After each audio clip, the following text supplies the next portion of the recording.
Hello മക്കളെ, ഞാൻ അഫ്നാസേക്ക് സൈലത്തിലെ maths ഫാക്കൽറ്റിയാണ്. എല്ലാവരും 10ാം ക്ലാസ് കഴിഞ്ഞ് +1 പ്രവേശിക്കാൻ വേണ്ടി പോവുകയാണ്. +1 ക്ലാസ്സിനകത്ത് ഏത് സ്ട്രീം എടുക്കണം, സയൻസ് എടുക്കണമോ കൊമേഴ്സ് എടുക്കണമോ എന്നെല്ലാം തന്നെയാണ് ഈ നിമിഷം എല്ലാ വിദ്യാർത്ഥികളും ചിന്തിക്കുന്നത്. ഏതെടുത്താലാണ് എനിക്ക് കരിയറിനകത്ത് ഏറ്റവും ഗംഭീരമായി പെർഫോം ചെയ്യാൻ വേണ്ടി സാധിക്കുക, ഏത് കോഴ്സ് എടുത്താലാണ് എനിക്ക് ഭാവിയിൽ ഏറ്റവും ഹൈ പെയ്ഡ് ജോബ് ലഭിക്കുക എന്നെല്ലാം തന്നെ ഈ നിമിഷം എല്ലാവരും ആലോചിക്കും. ഈ കാണുന്ന വീഡിയോയ്ക്കകത്ത് ഞാൻ ഒരുപാട് ജോബ്സിനെ പറ്റി പറയും. ഏത് ജോബ്സിലാണ് നമുക്ക് പെട്ടെന്ന് കയറാൻ വേണ്ടി സാധിക്കുക, ഹൈലി പെയ്ഡായ ഒരുപാട് ജോബ്സ് ഉണ്ട്, എല്ലാം തന്നെ നിങ്ങളിലേക്ക് എത്തിക്കുന്നതായിരിക്കും. സോ എൻ്റെ എല്ലാ മക്കളും ഈ കാണുന്ന വീഡിയോ വളരെ വ്യക്തമായിട്ടൊന്ന് കാണും. ഒരുപാട് ഓപ്പർച്യൂണിറ്റീസ് ഉണ്ട് നമ്മുടെ ഈ കാണുന്ന ലോകത്തിനകത്ത്. അതിനുപാടെ തന്നെ എല്ലാവർക്കും 2024-25 അത് ഗംഭീരമായ ഒരു അക്കാദമിക് ഇയറായി മാറട്ടെ എന്ന് ആശംസിച്ചുകൊണ്ട് ആരംഭിക്കാം. നമുക്ക് എല്ലാവർക്കും അറിയാമായിരിക്കും AI ഒരു കാലഘട്ടത്തിലാണ് നമ്മൾ ജീവിക്കുന്നത്. ഇനി കംപ്ലീറ്റ് AI ആണ് നമ്മുടെ ലോകം ഭരിക്കാൻ വേണ്ടി പോകുന്നത്. അതിനകത്ത് ഏറ്റവും ഗംഭീരമായി നിൽക്കുന്നൊരു ജോബ് റോളാണ് ഡാറ്റ സയൻസ് എന്ന് പറയുന്നത്. എന്താണ് ഒരു ഡാറ്റ സയൻറ്റിസ്റ്റ് ചെയ്യുന്നത്, എന്തെല്ലാം ജോബ്സ് ആണ് ഉണ്ടാവുന്നത്, എത്രമാത്രമാണ് നമുക്ക് LPA വിച്ച് മീൻസ് അവർക്ക് ഒരു കൊല്ലം എത്രയാണ് എമൗണ്ട് ലഭിക്കുക, സാലറി ആയിട്ട് ലഭിക്കുക, എല്ലാം തന്നെ നമ്മൾ ഈ കാണുന്ന വീഡിയോയിൽ ഞാൻ ഇപ്പോൾ തന്നെ നിങ്ങളോട് പറയുന്നതായിരിക്കും. നമുക്ക് നോക്കാം എന്താണ് ഒരു ഡാറ്റ സയൻസ് പഠിക്കുന്ന വിദ്യാർത്ഥി ചെയ്യുന്നതെന്ന്. ഒരു എക്സാമ്പിൾസിന് മുന്നോട്ട് പോകാം. നിങ്ങൾ ഫ്ലിപ്കാർട്ടിനകത്ത് പെൻ വാങ്ങാൻ തീരുമാനിച്ചു. നിങ്ങൾ പെൻ എന്ന് പറഞ്ഞ് ടൈപ്പ് ചെയ്തു. ആ നിമിഷം ഒരുപാട് പാനുകളുടെ ഓപ്ഷൻസ് വരും. നമ്മൾ അവസാനിപ്പിച്ചും ചിലപ്പോൾ വാങ്ങാതിരിക്കാം. Anyway leave it. നിങ്ങൾ ഭാവിയിൽ അതിനുശേഷം ഫേസ്ബുക്ക് എടുക്കുമ്പോൾ പാനയുടെ ഓപ്ഷൻസ് കാണിക്കും. ഇതിങ്ങനെ ഒരുപാട് പെൻസ് ഉണ്ടെന്ന് പറഞ്ഞ് ഫേസ്ബുക്കിനകത്ത് ആഡ് കാണിക്കും. അത് റെക്കമെൻഡേഷനാണ്, അത് ഓട്ടോമാറ്റിക്കലി വരുന്നതാണ്. ഇതിന് പുറമെ മറ്റു ഒരുപാട് ആഡ്സും കൂടി കാണാൻ വേണ്ടി സാധിക്കും. ഈ ആഡ്സ് എന്ന് പറയുന്നത് മുമ്പ് ഫ്ലിപ്കാർട്ടിൽ പെൻ വാങ്ങിയ ആൾക്കാർ എന്തൊക്കെയാണോ ഭാവിയിൽ പർച്ചേസ് ചെയ്തേക്കുന്നത്, ആ കാണുന്ന പർച്ചേസ് ചെയ്ത വളരെ ഗംഭീരമായ സംഭവങ്ങൾ നിങ്ങൾക്കും കൂടി ആഡായിട്ട് കാണിക്കുന്നു. വേറൊന്നുമല്ല, നിങ്ങളും പേന വാങ്ങാൻ ശ്രമിച്ചതാണല്ലോ. അതുകൊണ്ട് ഈ പറയുന്ന പ്രൊഡക്ട്സും നിങ്ങൾ വാങ്ങാൻ ഒരു ചാൻസ് ഉണ്ട്, ഒരു സാധ്യതയുണ്ട്, ഒരു പ്രോബബിലിറ്റി ഉണ്ട്. ഇപ്പോൾ തന്നെ മനസ്സിലായി കാണും ഏറ്റവും കൂടുതൽ റോൾ പ്ലേ ചെയ്യാൻ വേണ്ടി പോകുന്നത് മാത്തമാറ്റിക്സ് ആണ്. കാരണം it's completely based on probability and statistics. So ഏതൊരു വിദ്യാർത്ഥിയും ഡാറ്റാ സയൻസ് പഠിക്കാൻ വേണ്ടി തീരുമാനിക്കുകയാണെങ്കിൽ ആദ്യമായിട്ട് ഉറപ്പിക്കേണ്ടത് നിങ്ങൾ സയൻസ് സ്ട്രീം തന്നെ എടുക്കണം. കാരണം നിങ്ങൾക്ക് മാത്സിനകത്ത് പ്രോബബിലിറ്റിയും അതുപോലെ തന്നെ സ്റ്റാറ്റിസ്റ്റിക്സും അത് ഗംഭീരമായിട്ട് ആവശ്യമുണ്ട്. ഇതിന് പുറമെ കോഡിംഗ് കൂടി അറിയുകയാണെങ്കിൽ, പൈത്തൺ എന്ന് പറഞ്ഞ ലാംഗ്വേജ് കൂടി അറിയുകയാണെങ്കിൽ ഗംഭീരമായിട്ട് നിങ്ങൾക്കൊരു ഡാറ്റാ സയൻറ്റിസ്റ്റായി മാറാൻ വേണ്ടി സാധിക്കും. ഒരു വർഷം നമുക്ക് ഇനീഷ്യൽ പേയ്മെൻറ്റ് എന്ന്, അതായത് നമ്മൾ ജോലി പ്രവേശിക്കുമ്പോൾ തന്നെ 6 ലക്ഷം വരെ ലഭിക്കാവുന്ന ഒരു ജോലിയാണ് ഡാറ്റാ സയൻസ് എന്ന് പറയുന്നത്. പിന്നീട് വർഷം അതിഗംഭീരമായ ഇൻക്രിമെൻറ്റ്സ് ആണ് ഈ ഒരു ജോബിനകത്ത് കാണാൻ വേണ്ടി സാധിക്കുന്നത്. ഒരുപാട് കമ്പനീസിന് ഈ നിമിഷം ആവശ്യമുള്ള ഒരു ജോബ് റോൾ തന്നെയാണ് ഡാറ്റാ സയൻസ്. സോ അതുകൊണ്ട് ഇനി വരും കാലം വാഴാൻ വേണ്ടി പോകുന്ന ഈ ഒരു ജോബിലേക്ക് എല്ലാവർക്കും ധൈര്യമായിട്ട് മുന്നോട്ട് പോകാൻ വേണ്ടി സാധിക്കും. നമുക്കത് അടുത്തൊരു ജോബ് റോൾ പരിശോധിക്കാം. BASLP, bachelor in audiology and speech language pathology. അതായത് ബേസിക്കലി പറയുകയാണെങ്കിൽ സ്പീച്ച് തെറാപ്പിസ്റ്റ് പോലെ ജോലികൾ. ഒരുപാട് സാധ്യതകളാണ് നമുക്ക് ഈ കാണുന്ന മേഖലയ്ക്കകത്ത് വരുന്നത്. ഇതിനുവേണ്ടി എല്ലാ വിദ്യാർത്ഥികളും നിർബന്ധമായിട്ടും സയൻസ് വിഷയം തന്നെ പഠിച്ചിരിക്കണം. എല്ലാ വിദ്യാർത്ഥികളും എൻട്രൻസ് എക്സാമിനേഷൻ എഴുതി അതിഗംഭീരമായ ക്യാമ്പസിൽ തന്നെ പഠിക്കാൻ വേണ്ടി ശ്രമിക്കണം. കേരളത്തിനകത്തും ഒരുപാട് കോളേജസിനകത്ത് ഈ ഒരു കോഴ്സ് പ്രൊവൈഡ് ചെയ്യുന്നുണ്ട്. ഇതൊരു പാരാമെഡിക്കൽ കോഴ്സ് തന്നെയാണ്. സോ ഈ പറയുന്നൊരു കോഴ്സ് പഠിക്കുകയാണെങ്കിൽ നമ്മുടെ ഔട്ട് ഓഫ് കൺട്രീസിൽ എല്ലാം തന്നെ ഏകദേശം 3 lakhs പെർ ആനം അല്ല പെർ മന്ത് നമുക്ക് ഏൺ ചെയ്യാൻ വേണ്ടി സാധിക്കും. അത്രമേൽ പേയ്മെൻ്റ് ഉള്ള, അത്രമേൽ സാലറി ലഭിക്കാവുന്ന ഒരു ഓപ്പർച്യൂണിറ്റിയാണ് BASLP എന്ന് പറയുന്ന ഒരു കോഴ്സ് പഠിക്കുമ്പോൾ നിങ്ങൾക്ക് ലഭിക്കുന്നത്. ഈവൻ ഇന്ത്യയിൽ പോലും നമുക്ക് ലാക്സിലാണ് ഇതിൻ്റെ സ്റ്റാർട്ടിംഗ് പേയ്മെൻറ്റ് ആരംഭിക്കുന്നത് പെർ മന്ത്. സോ അത്രമേൽ ഗംഭീരമായ ഒരു കോഴ്സ്, അതിഗംഭീരം എക്സ്പ്ലോർ ചെയ്യാത്തൊരു കോഴ്സ്, ഒരുപാട് പേരെ ആവശ്യമുള്ള ഈ ഒരു കോഴ്സ് എല്ലാ വിദ്യാർത്ഥികൾക്കും അവൻ്റെ കരിയറായിട്ട് ചൂസ് ചെയ്യാവുന്നതാണ്.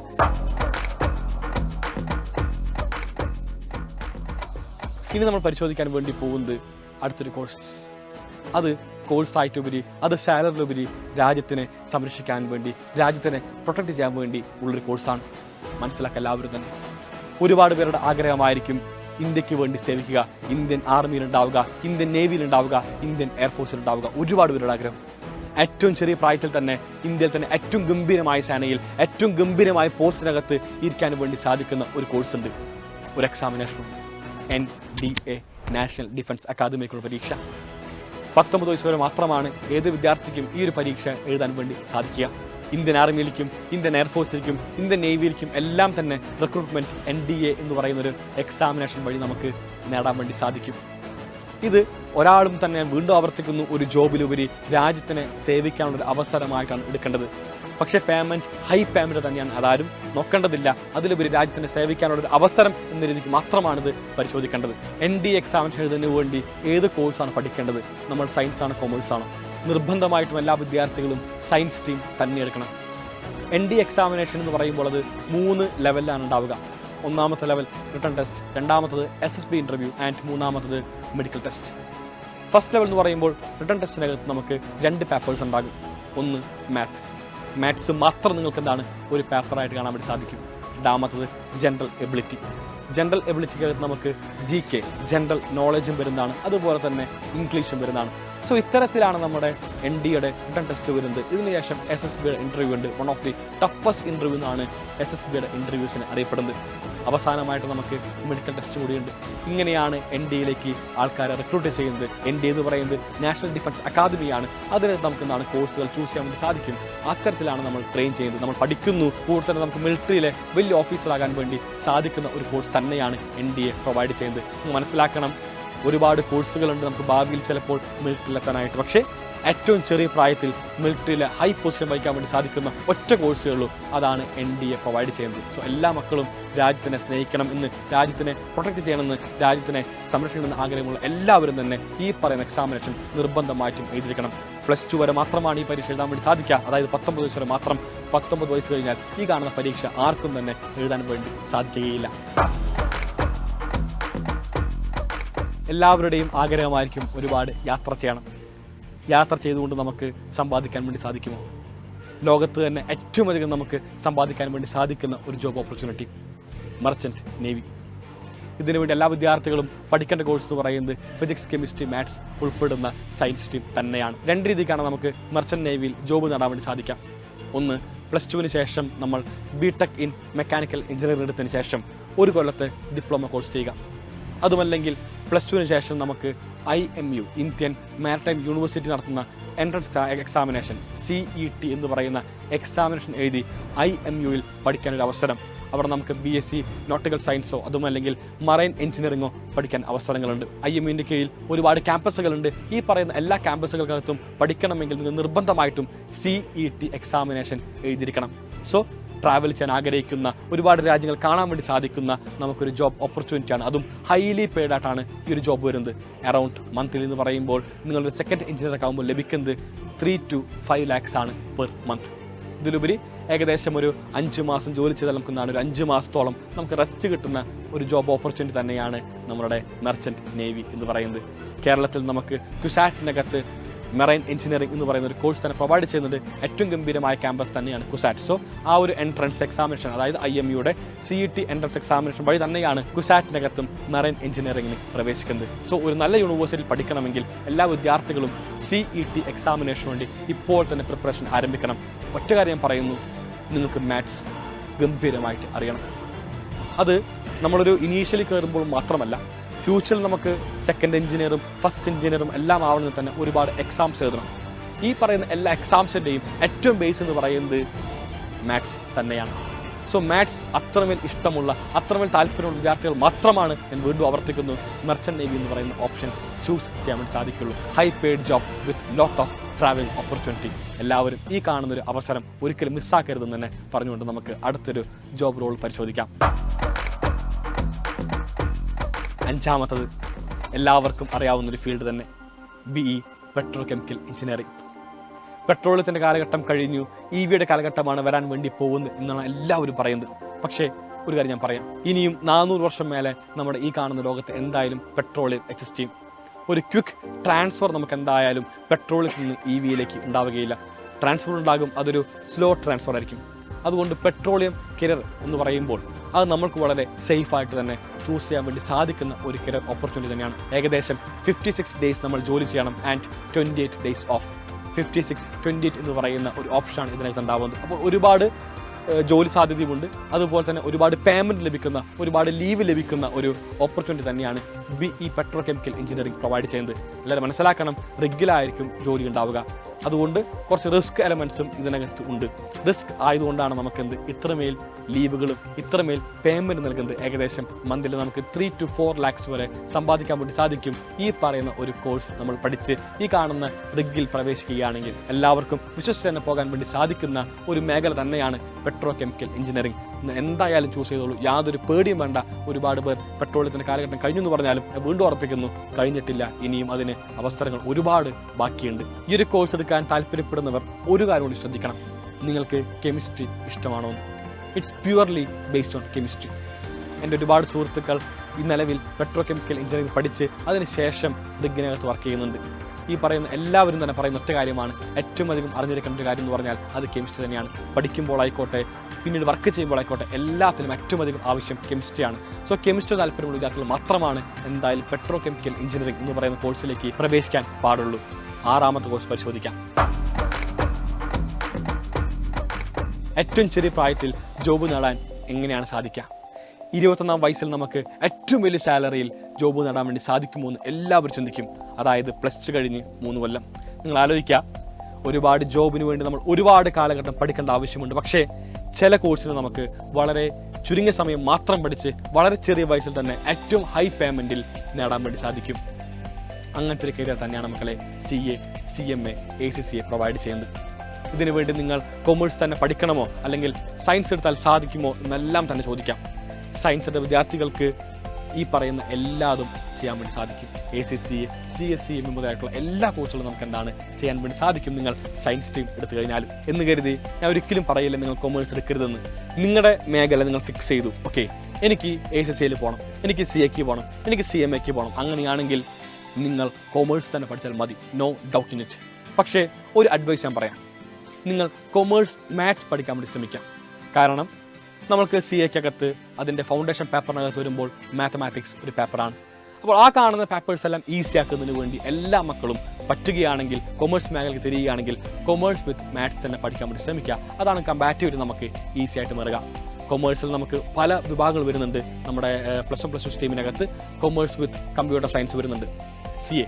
കൊമേഴ്സ് വിത്ത് നമുക്ക് മാത്സ് വരുന്നുണ്ട്, കൊമേഴ്സ് വിത്ത് സ്റ്റാറ്റ് വരുന്നുണ്ട്, കൊമേഴ്സ് വിത്ത് പൊളിറ്റിക്കൽ സയൻസ് വരുന്നുണ്ട്. അങ്ങനെ വിവിധമാർന്ന ഓപ്ഷൻസ് ഉണ്ട്. അതിനകത്ത് ACCA, CSCM പോലത്തെ കോഴ്സുകൾക്ക് പോകാൻ വേണ്ടി ആഗ്രഹിക്കുന്ന എല്ലാവരും വിദ്യാർത്ഥികളും ഞാൻ വീണ്ടും ആവർത്തിക്കുന്നു, നിങ്ങൾ കൊമേഴ്സ് വിത്ത് മാത്സ് തന്നെ ചൂസ് ചെയ്യാൻ വേണ്ടി ശ്രമിക്കുക. ടീച്ചിങ് അറിയാമായിരിക്കും നിങ്ങൾക്ക് എല്ലാവർക്കും തന്നെ ഏറ്റവും ഹൈ പ്രൊഫൈൽഡ് ജോബ് എന്ന് ഉൾപ്പെടുത്തുന്ന ഒരു സംഭവം തന്നെയാണ്. പക്ഷേ കാര്യമുണ്ട്, നമുക്കൊരു സ്റ്റേബിൾ ഇൻകം ആയിരിക്കും ലഭിക്കുക, അത് ലൈഫ് ലോങ് ഉണ്ടാവുകയും ചെയ്യും for a government employee and a government teacher വ്യക്തമായിട്ട് പറയുന്നു. പക്ഷേ ഒരു കാര്യം പറയാൻ സൂചിപ്പിക്കാം, ഒരുപാട് വർഷം പഠിക്കേണ്ട ആവശ്യം വരും. സത്യം മറിച്ചൊക്കെ ഞാൻ ഒരിക്കലും ആഗ്രഹിക്കുന്നില്ല. അതായത് നമ്മൾ ഡിഗ്രി ചെയ്യേണ്ട വരും, PG ചെയ്യേണ്ട വരും, ആൻഡ് നിങ്ങൾ B.Ed ചെയ്യേണ്ട വരും, ആൻഡ് അവസാനമായിട്ട് നമുക്ക് എക്സാമിനേഷൻസ് ക്ലിയർ ചെയ്യേണ്ട ആവശ്യം വരും. സോ ഇത്തരത്തിൽ ഏകദേശം ഒരു 7 കൊല്ലത്തോളം പഠിച്ചാലാണ് ഒരു ഹയർ സെക്കൻഡറി അധ്യാപകൻ ആവാൻ വേണ്ടി സാധിക്കുക. നിങ്ങൾ മനസ്സിലാക്കണം, നിങ്ങളെ പഠിപ്പിക്കുന്ന എല്ലാ അധ്യാപകരും ഏകദേശം ഇത്തരത്തിൽ 7 കൊല്ലം പഠിച്ച് ഒരുപാട് എക്സാം ക്ലിയർ ചെയ്താണ് നിങ്ങളുടെ മുന്നിൽ നിൽക്കുന്നത്. അത്രയും എഫേർട്ട് അവരെല്ലാവരും തന്നെ എടുക്കുന്നുണ്ട്. പക്ഷെ നമുക്ക് ഹൈ പ്രൊഫൈലാണ്, അത്യാവശ്യം നല്ല രീതിയിൽ സമ്പാദിക്കാൻ വേണ്ടി സാധിക്കുന്ന, അതിലുപരി സമൂഹത്തിന് വല്ലാത്ത രീതിയിൽ വാർത്തെടുക്കാൻ വേണ്ടി സാധിക്കുന്ന ഒരു പ്രൊഫൈൽ, നമുക്ക് സമൂഹത്തിന് വേണ്ടി ഒരുപാട് നൽകാൻ വേണ്ടി സാധിക്കുന്ന ഒരു ജോബ് തന്നെയാണ് നമ്മൾ ടീച്ചിങ് എന്ന് പറയുന്നത്. ഇത് ജോബിലുപരി പാഷൻ എന്ന രീതിക്ക് കൊണ്ടു നടക്കലാണ് ആവശ്യം. കാരണം ഇതിനാവശ്യം പക്ക പാഷനാണ്.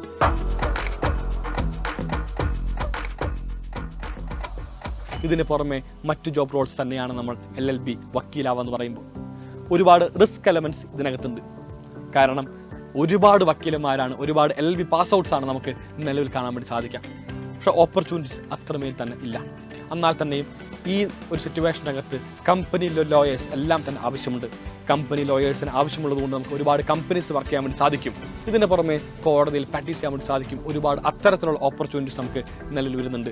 നമുക്ക് ഗൾഫ് കൺട്രീസിൽ പോകാൻ വേണ്ടി സാധിക്കും, വിദേശത്തുള്ള എല്ലാ രാജ്യത്തിലും പോകാൻ വേണ്ടി സാധിക്കുന്നതാണ്. പക്ഷേ നമുക്ക് അവിടെ പ്രാക്ടീസ് ചെയ്യാൻ വേണ്ടി സാധിക്കില്ല. അവിടുത്തെ പേപ്പർ വർക്ക് മാത്രമാണ് ചെയ്യാൻ വേണ്ടി സാധിക്കാൻ ഞാൻ ഓർമ്മിപ്പിക്കുന്നു. LLB എടുക്കുന്ന വിദ്യാർത്ഥിക്ക് ഏതൊരു കോഴ്സ് എടുത്താലും പ്രശ്നമല്ല. നിങ്ങൾ സയൻസ് എടുത്തോളൂ, ഹ്യൂമാനിറ്റീസ് എടുത്തോളൂ, കൊമേഴ്സ് എടുത്തോളൂ, ഒരു വിഷയമല്ല. നിങ്ങൾക്ക് LLB എന്ന് പറയുന്ന LLB എന്ന് പറഞ്ഞ കോഴ്സിലേക്ക് പ്രവേശിക്കാൻ വേണ്ടി സാധിക്കും. പൊതുവെ ഒരു ട്രെൻഡ് ഉണ്ട്.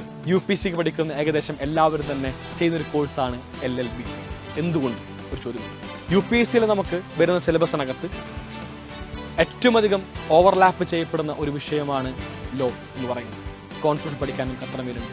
സോ അതുകൊണ്ടാണ് ഒരുപാട് പേർ കോൺസ്റ്റിറ്റ്യൂഷൻ അത്രമേൽ ഗംഭീരമാക്കി മനസ്സിലാക്കണമെന്ന് നിർബന്ധമുള്ളത് കൊണ്ടാണ് LLB എന്ന് പറഞ്ഞ കോഴ്സ് എടുക്കുന്നത്, for the upper hand in preparation of UPSC, ഒരു മേൽക്കൈ നേടുന്നതിന് വേണ്ടി മാത്രം.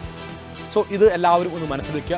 UPSC എന്ന് പറഞ്ഞാൽ നല്ലൊരു കരിയർ ഓപ്ഷൻ തന്നെയാണ്. നമുക്ക് IAS, IPS മാത്രമല്ല മറ്റു ഒരുപാട് ഓപ്ഷൻസ് ഉണ്ട്. IFS പോലത്തുള്ള ഇന്ത്യൻ ഫോറിൻ സർവീസ് പോലത്തുള്ള ഒരുപാട് ഓപ്ഷൻസ് ഉണ്ട്. അതൊക്കെ തന്നെ നമുക്ക് നേടുകയാണെങ്കിൽ ഒരുപാട് ലോകത്തിനകത്ത് സഞ്ചരിക്കാൻ വേണ്ടി സാധിക്കുന്ന ഒരു വ്യക്തിയായിട്ട് മാറാൻ വേണ്ടി സാധിക്കും.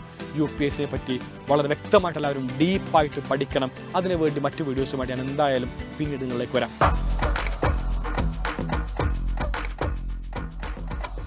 അടുത്തൊരു ഓപ്പർച്യൂണിറ്റി പറയുന്നത് എല്ലാവർക്കും ആകുവാൻ വേണ്ടി ആഗ്രഹമുള്ള, വിദേശത്ത് പോയി കഴിഞ്ഞാൽ അത്യാവശ്യം നല്ല രീതിക്ക് പേയ്മെൻറ്റ് ലഭിക്കുന്ന ഒരു ജോബ് ഓപ്പർച്യൂണിറ്റി. അതിലുപരി എല്ലാവരും നമ്മളൊരു മാലാഖനെ പോലെ കാണുകയും ചെയ്യും, BSc നഴ്സിംഗ്. പക്ഷേ എൻ്റെ സജഷൻ ഉണ്ട്, ഈ പറയുന്ന കോഴ്സ് പഠിക്കാൻ വേണ്ടി ആഗ്രഹിക്കുന്ന എല്ലാ വിദ്യാർത്ഥികളും കേരളത്തിൽ തന്നെ ട്രൈ ചെയ്യണം. അതുമല്ലെങ്കിൽ നിങ്ങൾ നീറ്റ് എക്സാം എഴുതി ഇന്ത്യയിൽ തന്നെ ഏറ്റവും ഗംഭീരമായ എയിംസ് ഇൻസ്റ്റിറ്റ്യൂട്ടിൽ തന്നെ പോകണം. അതല്ലാതെ സാധാരണ ഒരു പ്രൈവറ്റ് കോളേജിൽ പോവുകയാണെങ്കിൽ അത്രമേൽ ഗംഭീരമായി മാറുകയില്ല. സോ കേരളത്തിലെ കോളേജിൽ പഠിക്കുക. അതുമല്ലെങ്കിൽ നിങ്ങൾ നീറ്റ് എക്സാം എഴുതി എയിംസിൽ തന്നെ പഠിക്കണമെന്നാണ് ഞാൻ ആഗ്രഹിക്കുന്നത്. ഈ ഒരു കോഴ്സ് പഠിക്കുന്നതിന് വേണ്ടി ഏതൊരു വിദ്യാർത്ഥിയും പഠിച്ചിരിക്കേണ്ട കോഴ്സ് എന്ന് പറയുന്നത് ഫിസിക്സ്, കെമിസ്ട്രി, ബയോളജി അടങ്ങുന്ന സയൻസ് സ്ട്രീം തന്നെയാണ്. സോ സയൻസ് എടുക്കാതെ ഒരിക്കലും നിങ്ങൾക്ക് എന്താണ് BSc നഴ്സിംഗിന് പോകാൻ വേണ്ടി സാധിക്കുകയില്ല. ഇതാ ഞാൻ അവസാനിപ്പിക്കുന്നതിന് മുമ്പാടെ തന്നെ ഈ 2 കോഴ്സ് പറയാതെ എനിക്കൊരിക്കലും വീഡിയോ അവസാനിപ്പിക്കാൻ വേണ്ടി സാധിക്കുകയില്ല.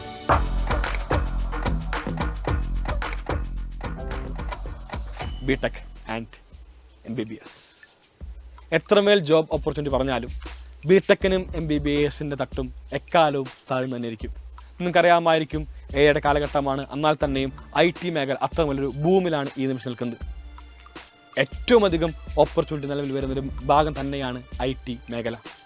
IT മേഖലക്കകത്ത് ഒരുപാട് റിക്രൂട്ട്മെൻറ്റ്സ് ആണ് നിലവിൽ നടക്കുന്നത്. അതും ഹൈ പേയ്മെൻറ്റ്, അറൗണ്ട് ചിലവരൊക്കെ സാലറി കേൾക്കുമ്പോൾ തന്നെ സീനിയർ ആണെങ്കിൽ 30 to 40 lakhs ആണ് പെർ ആനം ഒരാൾ ഏൺ ചെയ്യുന്നത്.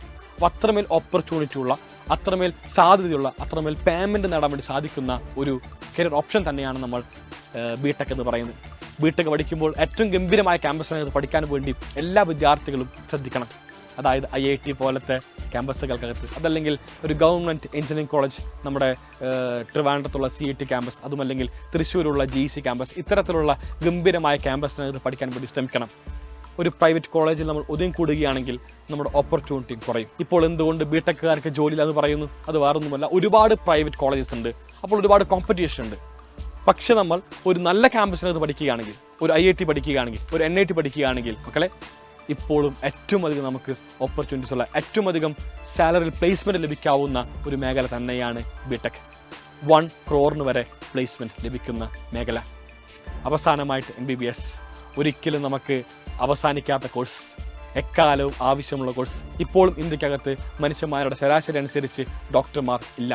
ഡോക്ടർമാർ നമുക്ക് ഇനിയും ഒരുപാട് ആവശ്യമുണ്ട്. മനുഷ്യന്മാർ ഉള്ളിടത്തോളം കാലം വരെ എന്തായാലും ഡോക്ടർ എന്ന് പറഞ്ഞ പ്രൊഫഷനും ആവശ്യമുണ്ട്. സോ എല്ലാവർക്കും വളരെ ആസ്വദിച്ച് ബയോളജി പോലത്തെ വിഷയങ്ങൾ മനുഷ്യന്മാരെ സേവിക്കണം എന്നുള്ള ഒരു ആഗ്രഹമുണ്ടെങ്കിൽ എന്തായാലും നിങ്ങൾക്ക് എത്തിച്ചേരാൻ വേണ്ടി സാധിക്കുന്ന ഒരു കോഴ്സ് തന്നെയാണ് MBBS. സോ മക്കളെ, എല്ലാവരും ഒരുപാട് കോഴ്സിനെ പറ്റി കേട്ടു, ഒരുപാട് പാക്കേജിനെ പറ്റി കേട്ടു, ഒരുപാട് സാലറിനെ പറ്റി കേട്ടു. പക്ഷേ എനിക്ക് നിങ്ങളോട് എല്ലാവരോടും തന്നെ ഒരു കാര്യം പറയാൻ വേണ്ടി ബാക്കിയുണ്ട്. നിങ്ങളുടെ താല്പര്യം എന്താണോ അതിനാണ് എല്ലാ വിദ്യാർത്ഥികളും മുൻഗണന നൽകേണ്ടത്. നിങ്ങൾക്കൊരു ടീച്ചർ ആവണം, നിങ്ങൾക്കൊരു ഡോക്ടർ ആവണം, നിങ്ങൾക്കൊരു എഞ്ചിനീയർ ആവണം, നിങ്ങൾക്കൊരു ഡാറ്റാ സയൻറ്റിസ്റ്റ് ആവണം എന്ന് നിങ്ങളാണ് ആഗ്രഹിക്കേണ്ടത്. നിങ്ങളെക്കാലവും നിങ്ങളുടെ ആഗ്രഹത്തിനോടൊപ്പം തന്നെ യാത്ര ചെയ്യുക. തൊട്ടപ്പുറത്തുള്ളവൻ ഡോക്ടറായി, അതുകൊണ്ട് ഞാൻ ഡോക്ടറാവുന്നു എന്ന് ആരും പറയരുത്. എല്ലാവരും ഈ നിമിഷം ചിന്തിക്കണം, എനിക്ക് എന്താകണമെന്ന്.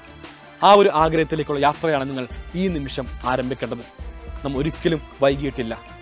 ഇനി നമ്മൾ നമ്മുടെ ആഗ്രഹത്തിലേക്ക് എത്താൻ വേണ്ടി ഒരുപാട് വൈകുകയാണെങ്കിൽ അത് നമ്മുടെ യാത്ര വളരെ ദുഷ്കരമാക്കി മാറ്റുന്നതായിരിക്കും. സോ എല്ലാവരും ഒരു ഗോൾ സെറ്റ് ചെയ്യുക. ആ കാണുന്ന ഗോളിന് വേണ്ടി എല്ലാവരും ഈ നിമിഷം തന്നെ പ്രവർത്തിക്കാൻ വേണ്ടി ആരംഭിക്കുക. എല്ലാവർക്കും എല്ലാ ഓപ്പർച്യൂണിറ്റീസും ഓപ്പൺ ആണ്. വളരെ ഗംഭീരമായിട്ട് നമുക്ക് നേടാൻ വേണ്ടി സാധിക്കും. ഒരാളും അത്രമേൽ പുലിയോ അല്ലെങ്കിൽ ഒരാൾ അത്രമേൽ താഴെയോ അല്ല. ഹാർഡ് വർക്ക് ആണ് മാറ്റർ. ഹാർഡ് വർക്ക് മുഖ്യം ബിഗിലേ. സോ എല്ലാവർക്കും ഒരു ഗംഭീരമായ വർഷമായി മാറട്ടെ. എല്ലാ ഓപ്പർച്യൂണിറ്റീസും വളരെ വ്യക്തമായി സ്റ്റഡി ചെയ്ത് നിങ്ങളുടെ ഗോൾ സെറ്റ് ചെയ്ത് മുന്നോട്ട് യാത്ര ചെയ്യുക. ഒരിക്കലും പിന്നോട്ട് നമുക്ക് ജീവിതത്തിൽ തിരിഞ്ഞു നോക്കേണ്ട ആവശ്യം വരികയില്ല. ഇഷ്ടപ്പെട്ട ജോലി ഇഷ്ടപ്പെട്ട് ചെയ്യാൻ വേണ്ടി ശ്രമിക്കാം. അതല്ലെങ്കിൽ നമ്മൾ ഇഷ്ടപ്പെടാത്ത ജോലി എക്കാലവും കഷ്ടപ്പെട്ട് ചെയ്യേണ്ടി വരും. അതെല്ലാവരും മനസ്സിലോർക്കുക. കാരണം 1-2 കൊല്ലം ചെയ്യേണ്ടത് മാത്രമല്ല നമ്മൾ പറയുന്നത്, നമ്മുടെ ലൈഫ് ലോങ് ചെയ്യാൻ വേണ്ടി പോകുന്നതാണ്. സോ ഒരു നിരാശ ജീവിതത്തിൽ ഉണ്ടാവാതിരിക്കണമെങ്കിൽ എക്കാലവും നിങ്ങൾക്ക് ഏതാണോ ഇഷ്ടം അത് തന്നെയാണ് ചെയ്യേണ്ടത്. നിങ്ങളുടെ ഇഷ്ടത്തിനാണ് പ്രയോറിറ്റി. പാരൻസിൻ്റെ ഇഷ്ടം ഞാൻ മാനിക്കണ്ട എന്ന് പറയുന്നില്ല, അവരുടെ ഉപദേശം സ്വീകരിക്കാം. എന്നാൽ തന്നെയും നിങ്ങളുടെ ഇഷ്ടത്തിനാണ് പ്രയോറിറ്റി. എല്ലാവരും മൂവ് ഫോർവേഡ്. നമുക്ക് അതിഗംഭീരമായ വർഷങ്ങളാണ് മുന്നോട്ട് വരാൻ വേണ്ടി പോകുന്നത്. എല്ലാവർക്കും ഒരു all the best. Signing off Afnas AK from silent learning. നമുക്ക് മറ്റു വീഡിയോസുമായിട്ട് പിന്നീട് കാണാം. Bye all. Thank U.